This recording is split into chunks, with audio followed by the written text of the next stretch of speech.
there most certainly are times when we feel like that, when you say, I don't have any idea whatsoever of what I'm going to do to pull this out. Been in situations like that where I had deadlines I had to meet. I didn't meet those deadlines, and I lost a car, lost a home, lights were cut off, telephone was cut off. All of those things are going to happen to you at different points in life. Now, the question is, what does it really mean? It really doesn't mean anything. It's not important at all. It's just a temporary inconvenience, because all of those things can be corrected. And it's a part of the process that we all go through. Now, the challenge is, in the midst of all of these things, is one, to stay focused on your goal, and two, to keep your expectations of making it happen and keeping your energy positive and relentlessly looking for ways in order to pull it out. And I guarantee you that there will be some intervention. What causes it? I don't know. That will seem like it's supernatural. Give you an example.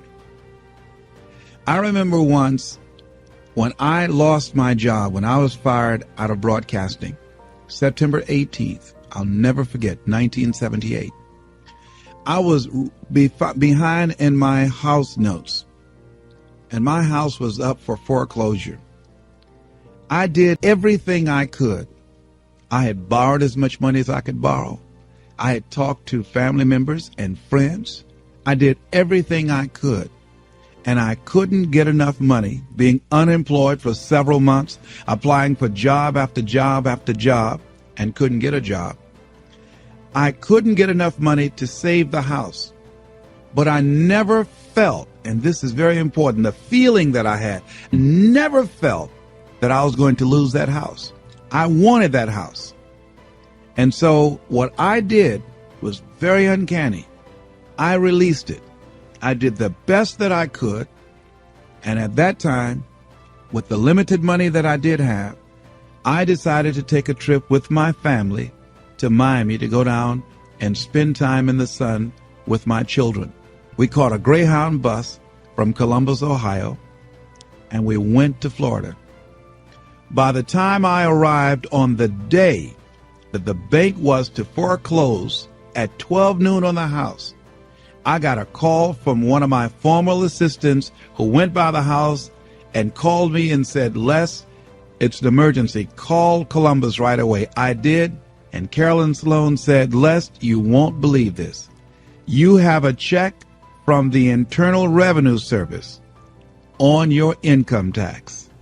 And it was enough to pay the house notes, and I had money over.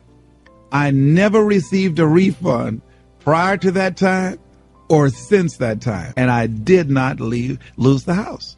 So there are things that we don't know or understand, but we do know that if we do certain things, that things begin to happen that's in our favor, that shows that the universe is on our side. Everything that we're seeking, I believe that if we begin to align our thoughts with action and be relentless, don't try 2 or 3 things or 15 or 20 things, but 100 things, 500 things if necessary, 10,000 things as Edison did if necessary, until we find a way out. Many of us, we eliminate many possibilities for ourselves because we really don't do all we can do. I think A.L. Williams was right when he said, all we can do is all we can do, and all we can do is enough. And I think, honestly speaking, even judging from myself, and I think that my commitment is stronger than most people. But if I had to literally measure my commitment in terms of what I put forth in my dream, I would say that I might have given about 18 to 20% of what I'm really capable of. As high in consciousness as I believe that I am, comparatively speaking, where I used to be, I'm still nowhere near reaching 50% of the commitment that I can make to accelerate the growth and the development of my dream and the manifestation of the things that I know within myself that I'm capable of producing. So our biggest challenge is beginning to look at within ourselves to remove those energy blocks. Because if we're not producing the income that we want, let us not look outside of ourselves, but look within ourselves to find out, how am I blocking me? Am I really giving it all that I have? Am I really being as creative as I can be? Am I really unstoppable? Am I as relentless as I can be? Am I exhausting every means possible? Am I turning up every rock to find what it is that I'm looking for? That what resides between our ears, when we're thinking about how do I come up with $500, $1,200, or $2,000, is the same gray matter that resides between the ears of a Ross Perot or Donald Trump when his bankers say, you've got 30. How is it that one man or woman can do it and do 1,000,000 times more than these other people and the other ones don't? It has to be consciousness. It has to be, and when we talk about consciousness, we're talking about a collection of our thoughts, our feelings, and our emotions and experiences used as an active force to produce in our lives that which we want to produce. Because everything that exists in life, the microphones that we're speaking in, the shoes that we have on our feet, the chairs that we're sitting in, the clothes that we're wearing, the homes that we live in, the cars that we drive, all of that came out of our consciousness. That all came out of the invisible into the visible. And man was the vehicle, the outlet to produce that. Wherever we are stopped in our dream, we stopped at a place called willingness. Anybody that has fallen short of their goals, they ran into something that they were not willing to handle. Because in order to reach your dream, in order to make things happen, there must be a willingness to do what is required. If the need is to raise $2,000, and let's say you have a set of tapes for $40, are you willing to make 200 calls a day? Are you willing to stand on a corner and talk to people and say, listen, I've got a set of tapes here that can change your life? Are you willing to make the commitment that you will not go to sleep until you sell at least 10 tapes a day?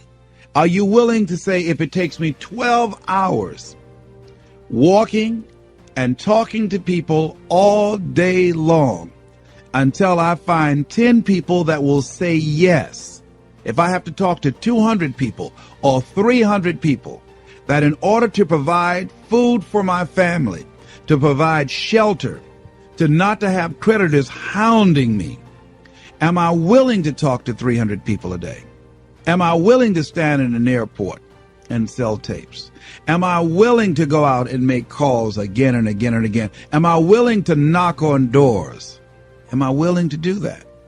See, if we have some skill, some ability, some knowledge, or some product, then the only thing that's between us and what we want to generate is our willingness to expend the energy to produce the results that we want.